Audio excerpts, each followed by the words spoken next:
knew from the beginning of creation, he has not forgot about that lineage. Scattered, dispersed, called Negro, called nigger, called bywords and proverbs, sent to the four corners of the earth, mixed in, Hellenized, sausage, egg, and cheese biscuits, pork chops, running in Coliseum games, shooting each other on the street, gang violence, bloods, crips, homicide rate, poor health, leading in cardiovascular disease. Yah said, I ain't forgot about my people. The nations may forget, but I ain't gonna forget. I ain't gonna forget about the transatlantic. I ain't gonna forget about Alligator Bay. I ain't gonna forget about Willie Lynch and lynched Negroes and pickaninnies. I ain't gonna forget.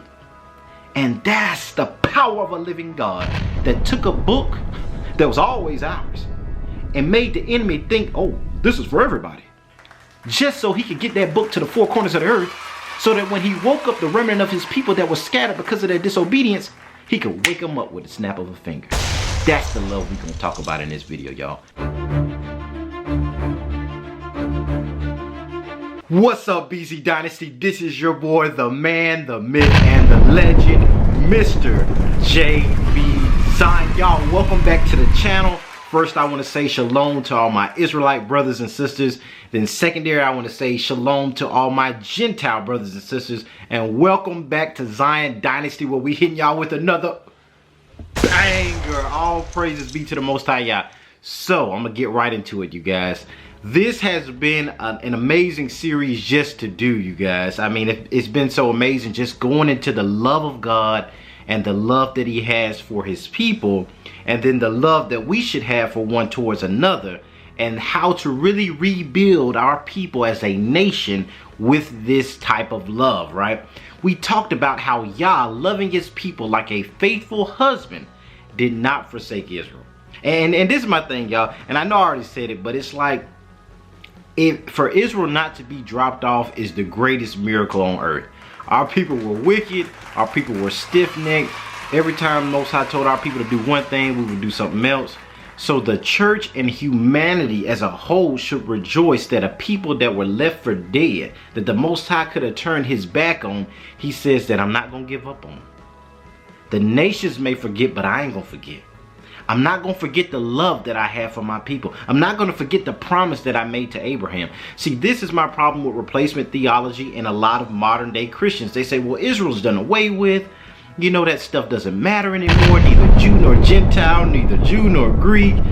Whosoever will, let them come. But the beauty of Israel is all the Gentiles and every believer that believes in Christ should rejoice that the people that started it all, the founders of the scripture, the holy family that Yah used to bring Yeshua into the earth, is still relevant, still matters. And that the Most High says, I'm going to rebuild them as they were when David was the king, when it was this monarchy, when Israel was above all nations. I'm going to do that to cap off the end of the age and show the nations that a people that the nations thought they had destroyed are still here. Now, in today's video, we're going to deal with, now that we know that Yah has such relentless love, now that we know the fervent love that he said in 2nd Ezra chapter 6, that he said that Israel is my fervent love, my only begotten, my firstborn son. Just like in Exodus chapter 4 verse 22, he says that Israel is my firstborn. He pleaded with Pharaoh to let his firstborn go. All right. Now that we know that Yah loves his people like that, we can better understand the type of love that Israel is meant to have one towards another. We are meant to love each other like that, y'all. So in today's video, we're going to deal with, as you guys saw in the title, black love. Does it matter? Does it exist? Should we even talk about it? Because, you know, in today's society, you should be able to marry who you want to. It shouldn't be about black or white. It shouldn't be about male nor female. It got crazy, y'all. And there's been such an attack against the black love component, the black family. And it starts with the black love relationship, the man and the woman, right? So we're going to deal with it, right? We're going to deal with it from a biblical perspective. I'm going to drop a few dimes on y'all to just kind of look at. And this ain't somebody that's just talking about this. I mean, I haven't been as married as long as some other people that I know and a lot of couples that I glean from. But me and my wife have been married for 4 years, going strong. And I wanted to kind of talk about the state of black love and the black marriage in today's society, the black relationship, right? So we already know about the Megan Good thing. Y'all can check that video out. I talked a little bit about this stuff. But there's always been this attack against black power couples, black couples period. That imagery, it seems like white folks in the European power construct that exists is always forcing this narrative, right? A lot of y'all might not agree with that statement, but even when you look at Netflix, you know, they have this Representation Matters collection where they kind of have to show different demographics in certain light. The reason that has to happen is because there is critical race theory. There is that no matter how many strides we've made to make everybody equal and make black representation positive, there's still this agenda that is keeping the stereotypes that black people lead in divorce rates, black people have black on black crime, and they hate each other, and they're just a vengeful, spiteful people, right? And a lot of us might be too young to remember stuff like the Cosby Show. And it's strange that they came against Bill Cosby for trying to show the black family in a positive light. But there is this agenda to portray black people and the black family in particular in a negative light, right? And that's the purpose of this video, is to fight back against that. Because we could talk about Israel all day. We could talk about rebuilding the 12 tribes all day, but the heartbeat of the nation is the family. The heartbeat of unifying the people is unifying the husband and the wife. And you have to do that knowing the love that the Most High has for his people Israel. The fact that nations are going to try to do away with Israel, but the Most High said, nah, bro. He knew that even the church, the Gentile church, would try to say that Israel doesn't matter, the church has replaced it. And the Most High said, nah, bro. Even some self-professing Christian black folks, let's say, well, we sinned, you know, we came against God, Israel, that don't matter no more. The Most High even said, even to y'all Israelites, nah, bro. I have not forgot about my people. And this is the same love that needs to translate in the black home, right? Let's look at Matthew chapter 19, verse 6, shall we? In the book of Matthew chapter 19, verse 6, it says that these two are no longer two, but they're one, right? When you look at the home and the black marriage in particular, we need to understand that this whole separate mindset that we got today, and I think it's like a millennial thing where I got my own job, I got my own money, you get your job, you got your money, I pay these bills, you pay those bills. This whole mindset of separate but equal kind of thing that we've adopted in the black home is the destruction of the home. Christ said that these two are supposed to be one flesh. JB, why are you bringing these things up? Because Yeshua on the cross said it himself, y'all. He said that, Father, let them be one even as we are one. Israel is meant to be one with Yeshua, live the way he lived, keep those laws, statutes, and commandments, and be one with one another, beginning in the family. It ain't supposed to be no, I'm doing this, you doing that, right? I talk to a lot of leaders all the time, and they say, well, you're meant to do that part. You're meant to talk about the family and us being Israel and all that history. That ain't us. We doing this, we doing that. And there's no unity in the community. Understand? We can't even agree of who we are. If you look at any great nation that got reparations, or any community that's highlighted, you know, the Jewish people, Asian people, any group of people that have any respect to them, China, they're unified. They know who they are. They know who their God is. They know what their flag is. They know what their religion is. They have their own language. Like all of these things, it starts in the home. The reason Israelites, we can't unify is because our family, we're taught this whole, I'ma do me, you do you. You're basically independent, but you're living under the same roof. And this kind of mindset, y'all, is destruction to any entity, any business, any collaboration, especially the home. Now let's look at Mark chapter 10, verse 9. Mark chapter 10, verse 9 says, what Yah has brought together, let no man tear asunder. And we're going to deal with this, y'all. So when you got these black couples, sometimes in any relationship, you're going to have people talking in your ear. You might have your mother talking in your ear about your spouse, or you might have that spouse's parents talking in their ear about the other person. This is the spirit of the serpent in the garden. Y'all understand what I'm saying? In the beginning, the serpent was able to go to Eve, go to Adam, and speak to Eve on the side, and get her to do something outside of what Adam had supposed to already talk to Eve about, right? That spirit can show up in a lot of ways, not just in-laws, but friends. People saying, well, you know, you too good for him, and you too good for her, or why they doing like this? Let me tell y'all something. Even with friendship relationships, I'm talking about black love, so it's not just talking about romantic relationships, even friendships. You can't let outside voices come in and tell you something about somebody else. That's unbiblical, and that's the destruction of any relationship. Like if you best friends with somebody and you allow somebody to whisper in your ear something about your friend without you going to your friend and sitting down and talking to them, let's get to that in the scripture, y'all. I mean, go to Proverbs chapter 16 verse 28. We're gonna deal with that a little bit. In Proverbs chapter 16 verse 28, it says that a froward bitter man soweth strife, and a whisperer separateth chief friends. Right? A whisperer separateth chief friends. What is this saying? A talebearer. Y'all, I can go on a whole rant about this thing. You see it at work. You see it in our community, mainly. You see it where you have these talebearers, these busybodies that go around saying, well, such and such did this. You know, they ain't really for you. Why, if they say they for you, why would they do this? So now you angry at your friend, and they might not even know. Are you angry at your coworker? Are you angry at and that person that's doing it is the devil. The Most High is commanding his people not to be busybodies, not to be talebearers, right? Not to be going around sowing strife, right? If you going to somebody about something that you have a concern about, tell that person and talk to that person. Don't go in and try to get that person to have some animosity towards another party that they have peace with, y'all. And this is what plagues the African American community. I'm gonna give you guys an example. So recently in the city of Montgomery, there were two black guys. They were riding to, I think, a convenience store, and they were friends. And one of the guys gets out, and the other guy that's his friend reaches in the back seat, grabs the gun of his friend, gets out and kills the guy. This is the type of betrayal and backbiting that we have going on, and it's plaguing Israel as a whole, right?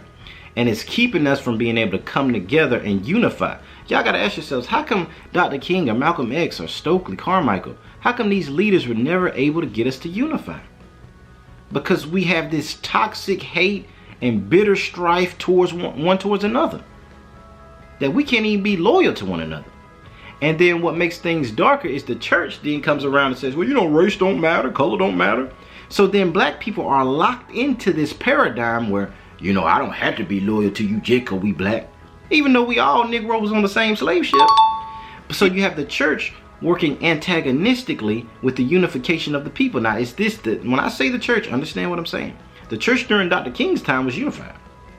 The church during a lot of these leaders' time was, now you had a little tears here and there. But when I say the church, I'm not talking about every believer, every Israelite, or every believer in Yeshua. That's not what I'm saying. What I am saying, though, is that there is an institutional doctrine, a theology that comes from Roman Catholicism that seeks to replace Israel with the church, thereby nullifying the importance of national pride. That's what this series is about, y'all. Now, we're going to go into our Black Power series after this, but this whole series of love and the Black Power series that we're going to go into is to inspire national pride. But to have national pride, you have to teach that. That's not just going to stick. Especially when our people have been integrated into a society, a melting pot, the iron mixed with clay, the 10 NATO companies, the 10 toes of Daniel's statue, y'all better hear me, Babylon, that unified and erected this statue to reach to heaven. We're in this universal Roman Catholic society of integration, and nothing matters and race doesn't matter, and it's just a tool of Satan. So in Genesis chapter 11, you have this universal system. And I bet y'all never asked yourself, why did the Most High tear that down? And in the next chapter, he chose one specific lineage to work through. It would almost seem that it was the Most High's will to have a special family, a separate family. He never intended on a one world government. Y'all gotta understand what I'm saying. Israel was meant to be separate from the nations, and Yah used that as an example to inspire the nations to want to live like their God. So now when you look at the state African Americans are in this country, we've been taught just to go along to get along, and color doesn't matter. And it's a slave mindset. It's a slave mentality, really. Because subconsciously, we recognize that to be successful is to be white. We have to abandon who we are to mix in. Now, what does this have to do with black relationships, JB? What does this have to do? Everything. Because then we can't love each other the way we need to, because our God complex and the society around us tells us that doesn't matter, and that you don't need to focus on your specific race. So then it goes even down to our families. You have the wealthy black athletes that go and marry Becky. And we talked about that in the previous video, y'all, about love yourself and to sow your seed in your field with your people so that your race may be magnified. Y'all check that video out. But God was against that thing, marrying outside your race. Ezra and Nehemiah had to pit to death the Israelites that married outside their race. When Solomon began to marry all these strange women, the Most High judged him and split the kingdom through his son. Y'all understand? So we have to teach the black couples, not just black couples, but any black friendship, that we have to be loyal to our people. It's not a feeling. It's not an emotion. It's I'm with you, ride or die, right?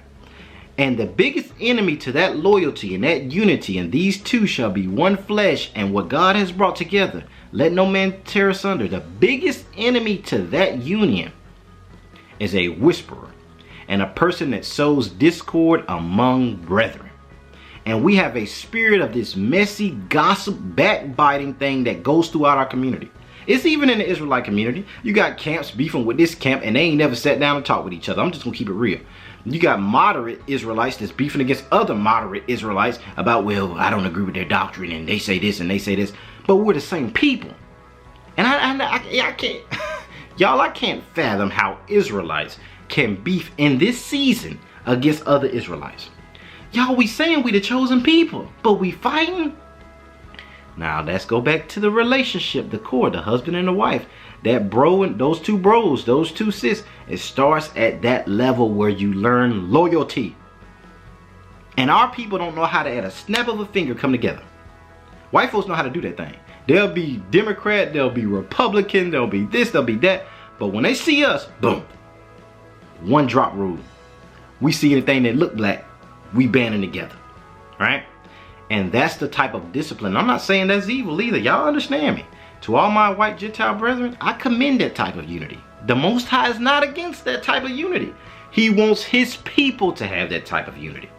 So we have to kill the spirit of the backbite, the spirit of the backstab, the spirit of the whisperer, the spirit of the sower of discord among the brethren. That's the biggest enemy to the union of the nation.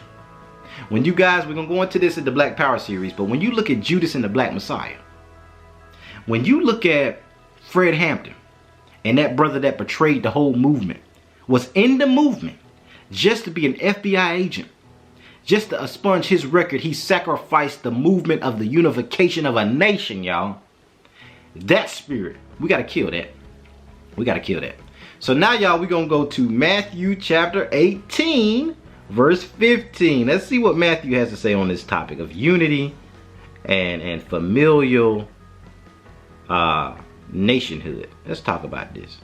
So in Matthew chapter 18, verse 15, it reads, "Moreover, if thy brother shall trespass against thee, go and tell him his fault between him and you alone. And if he shall hear thee, you have gained your brother." Look at the power of the word of the Most High. Israel, we as a people, if we have an issue with one another, go to that person and expressly, directly, don't beat around the bush. Let it be no misunderstanding about how you feel and how you feel your brother has wronged you. Even in romantic relationships, to all my Israelites that are dating or married or in a committed relationship, communication is key. Communication is the nation. The only way to be on one accord is to be open, honest, naked, and unashamed. You see, when the serpent went to Eve and got her to doubt Adam, the first thing that happened when they ate that fruit was they put fig leaves on. They tried to hide the shame. They weren't open and honest no more. all from a serpent that whispered in the ear of the weaker vessel to question the relationship she had with her husband, with her significant other, with her friend, with her helpmeet. And that's Israel. We got to deal with that. We as a community need to come together and teach our history and come together. We as black people need to come together. We as Israelites need to come together. Even at the home level, black women and their black husbands need to come together. Right? Even black bros, black friends come together. Black sisters come together. We have to be unified at every stage of relationships to be able to build the nation. All right? And this ain't no option. This is gospel. As we went through in our other videos, to love the Most High and to love your neighbor as you love yourself, which is to love your people as you love yourself, because you know how much the Most High loves you, O Zion, and has chosen you despite the sins of your forefathers. That we're the chosen people even through the 400 years of slavery we went through. He didn't forsake us. He had Hosea marry a prostitute just to show the faithfulness that he has towards his people. That I'm going to separate from my people for a season. I'm going to let the Gentiles rule, but I'm coming right back to get my bride. And that's represented in the dying of Yeshua on the cross.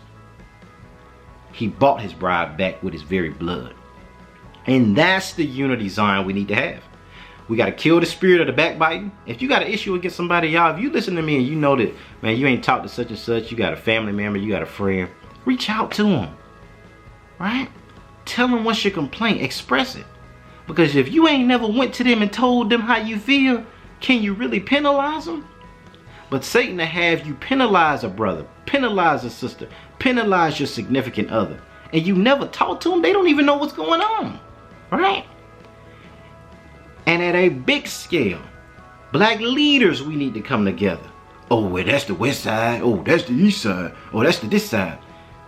At that level, we need to put all that aside, because we are Israelites at the end of the day. And white folks just see you as Israel that they trying to keep under control.